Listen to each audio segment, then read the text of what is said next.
Hey, good morning to you. It's Thankful Thursday. Thanks for joining me here at Cornerstone Church. And I'm grateful for those that are tuning in and for what God is doing through the Tuesday mornings with the Coffee and the Word that Cody's doing, the Wednesday nights when we do midweek worship, Sunday mornings together. I'm so grateful for the technology and for folks like Cody Harr and Pam Thompson to help make these things happen because they don't happen by accident. So I'm grateful for that. Sometimes gratitude comes when we least expect it. In the midst of our trials, I want to talk to you today about three truths about trials and tribulations. You ever notice, even just a few days ago, there was the recognition of 25 years ago, the bombing of the Murrah building in Oklahoma City. A terrible incident, a trial and a tribulation for not only Oklahoma City, but for our nation. And yet we saw great things come out of that. We saw people pull together in that community. That was the year before we moved here to Sheridan. And so I remember a lot of that and the stories that came out of it. 9/11, the same story of how people pulled together. And it's in our tribulations that God does some refining in us through our trials. And so I just want to talk to you about that for just a minute. Three truths about trials. Let me say this right up front. There's a difference between temptations and trials or tribulations. Temptations always come from our enemy, the devil. It's always an outside move to get us to move away from trusting God. So temptations always come from the tempter, our enemy, Satan or the devil. Now, trials are a different story. Trials and tribulations are allowed by the Father Himself. And they're always to make us stronger and to conform us more to the image of Christ Jesus. Let me give you three truths here. Number one, trials will come to every believer or follower of Jesus Christ, the King.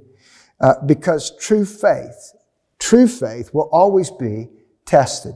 Back in Genesis 22:1, a statement is made at the beginning of that chapter about Abraham, and there was a lot of things that went on prior to that. But in 22:1, it says, "Now it came about after these things that God tested Abraham. And He called to him by name, and Abraham said, 'Here I am.'" He responded to the test. He gave himself to God even in the test that was about to happen. There was trust there. And tribulation or tests, trials, will come to every believer. The second thing we see about trials and tribulations, trials work for us, not against us. I said something this last Sunday in the message about life is either happening to you or for you and for God's glory. Let me just tell you, trials work for us and ultimately for God's glory. That's the second thing I want you to know. Romans 8:28, you're familiar possibly with this passage. It says, and we know. Why? Because we trust Jesus. We know that God causes all things to work together for the good, for those who love God and are called according to His purpose or His will. Another passage that shows us that He is for us in this is 2 Corinthians 4:17, where it says, right after it says in 16, we're being renewed day by day, even though we're in a body that's not perfect. And he says in 17, Paul writes, "For the momentary and light affliction is producing for us," there it is, for us and for God's glory, "an eternal weight of glory far beyond all comparison." So trials work for us. 1 Peter 1:7 says this as well. 1 Peter 1:7 says, "These trials, these things that we go through, rejoice in the distresses and various trials," he says. And verse 7 says, "So that the proof of your faith, being more precious than gold, which is perishable, even though tested by fire, may be found to result in praise and glory and honor at the revelation of Jesus Christ." And by the way, Jesus is being revealed in us as we follow Him and trust Him through the trials. The third thing about trials help us to mature in our patience. if we weren't tested, if there weren't these trials, if there weren't tribulations that God allows, I wouldn't have any patience. I would fly off the handle in a heartbeat. And it's a process. It doesn't happen overnight.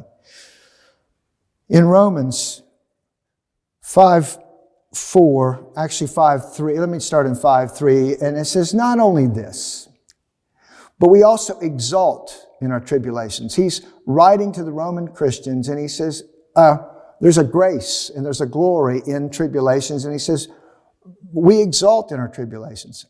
I don't get there very often, but it's the heart of God.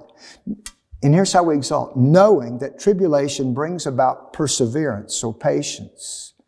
And perseverance brings proven character, and proven character brings hope. Friends, in a time of uncertainty, in a time of change and radical upheaval, we need hope. And God is working that in trials. Another place that I want to look at, just one more passage here. Actually, I'll do another one beyond that. But James 1:3, we can read a lot in James's statements about considering things joy when you encounter various trials. That's in verse 2. But in verse 3, he says, knowing that the testing of your faith produces endurance.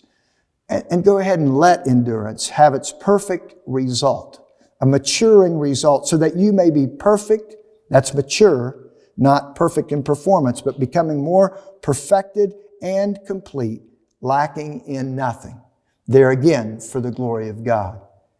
I want to finish this time by telling you a little story about a group of women who would gather weekly for a Bible study, and they were studying the book of Malachi. They got to chapter 3, and they found a passage that was interesting. It said in chapter 3, there's a verse that says, He will sit, speaking of God, as a refiner and a purifier of silver.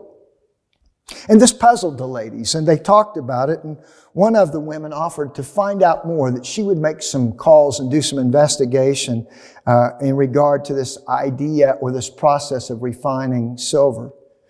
So the following week, the woman called up a silversmith that she was aware of and made an appointment that she might come and watch him while he was working. She didn't mention anything about the reason for her interest or anything about this passage. And so she just watched. And as she watched the silversmith work, he held a piece of silver over the fire and let it heat up tremendously. He explained that refining silver, that the silver had to be held right in the middle of the fire, in the hottest place that could possibly be held, where the flames were the strongest, to burn away all the impurities. The woman thought about God holding us, and He does, in such a hot spot in the midst of trials. And she thought again about the verse that said that He sits as a refiner and a purifier of silver.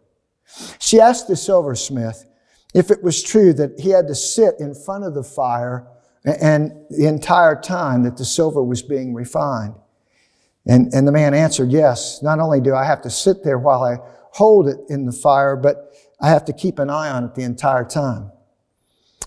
The silversmith was, he explained if the silver was left just a moment too long, it would be destroyed. And so there was a perfect timing in the flames and the heat and him watching over that silver. The woman was silent for a moment, and then she asked the silversmith, but how do you know when the silver is fully refined? He smiled and he answered, oh, that's easy, when I can see my image in it. Trials and tests are not like temptation. Trials are allowed by God so that we can be strengthened, matured, perfected, and more than anything, that the refiner of our hearts, the one who's testing our faith and refining us so that it'll be pure gold, wants to see His image. We were redeemed, bought back out of sin. Not that we could merely go to heaven, but that we could be changed and look more and more like the Son. And so let the refiner have his way in you. Let the gold of your faith, the silver of your attitude be changed. And may the image of Jesus be seen in you and in me. If we're Jesus followers, if we're disciples of Christ, that is His great desire for us. May God bless you today. Be grateful for where He has you, even at the moment, and watch for what He wants to do. Talk to you soon. God bless.